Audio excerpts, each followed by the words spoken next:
حضور نبی کریم صلی اللہ علیہ وسلم جس جھولے میں لیٹے ہیں وہ خوشبو سے مہک رہا ہے، روشنی سے معطر ہے، حضور کی انگلی چل رہی ہے، انگلی ناچ رہی ہے۔ حضرت حلیمہ فرماتی ہیں کہ میں نے حضور نبی کریم صلی اللہ علیہ وسلم کی انگلی کو جب دیکھا وہ انگلی ہل رہی تھی، تو میں نے انگلی کو ہلتے ہوئے جب دیکھا تو آسمان کی طرف نظر ڈالا، تو نظر ڈالنے کے بعد مجھے کیا ملتا ہے؟ میں نے دیکھا کہ چاند بھی ہل رہا ہے۔ حضور نبی کریم صلی اللہ علیہ وسلم کی اگر انگلی مشرق کی طرف جاتی ہے تو چاند مشرق کی طرف آ جاتا ہے، اگر انگلی مغرب کی طرف جاتی ہے تو چاند مغرب کی طرف آ جاتا ہے، اگر انگلی جنوب کی طرف جاتی ہے تو چاند جنوب کی طرف آ جاتا ہے، اگر انگلی شمال کی طرف جاتی ہے تو چاند شمال کی طرف آ جاتا ہے۔ کبھی انگلی کو نہ جاتے ہیں چاند ٹکڑے ہو جاتا ہے، کبھی انگلی کو پھر نہ چاہتے ہیں چاند پھر جڑ جاتا ہے۔ حضرت حلیمہ فرماتی ہیں کہ سارے بچوں کو کھلونوں کی ضرورت ہوگی، پر میرے پیارے حضرت حلیمہ فرماتی ہیں کہ سارے دنیا کے بچوں کو کھلونوں کی ضرورت ہوگی، پر میرے اللہ تبارک و تعالیٰ نے اپنا محبوب بھیجا تو کھلونا بھی بھیج دیا اس کا کھیلنے کا، اپنا محبوب بھیجا تو اس کا کھیلنے کا کھلونا بھی بھیج دیا۔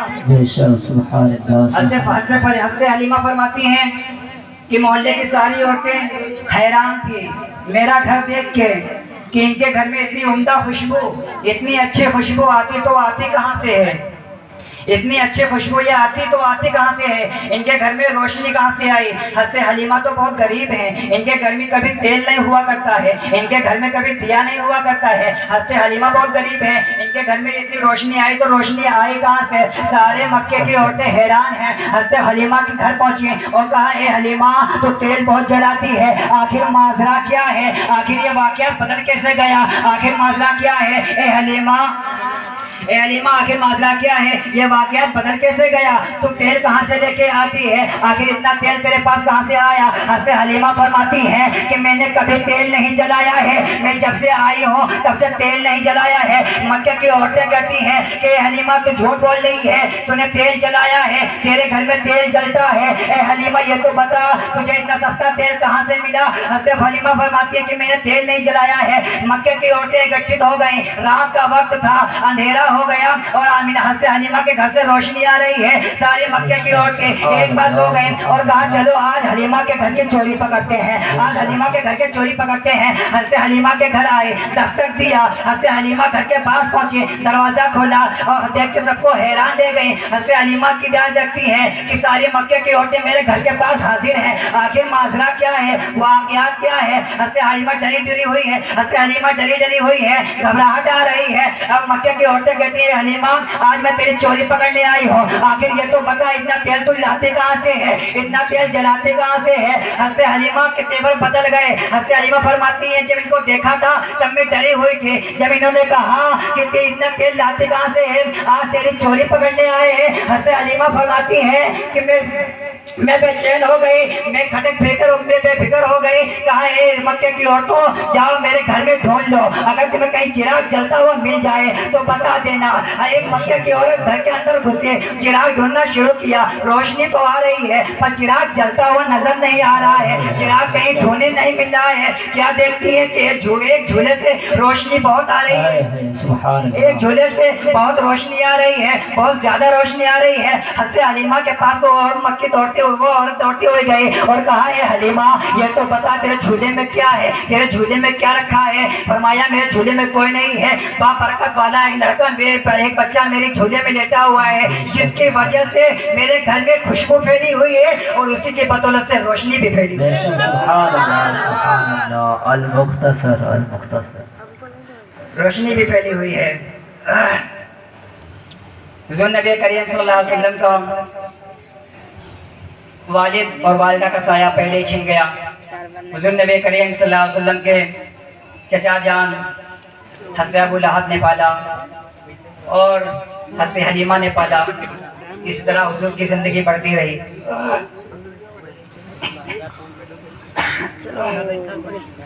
حضور کی زندگی بڑھتی رہی۔ اگر حضور نبی کریم صلی اللہ علیہ وآلہ وسلم دنیا میں نہ آتے تو ہمیں خدا کا پتہ نہ ملتا۔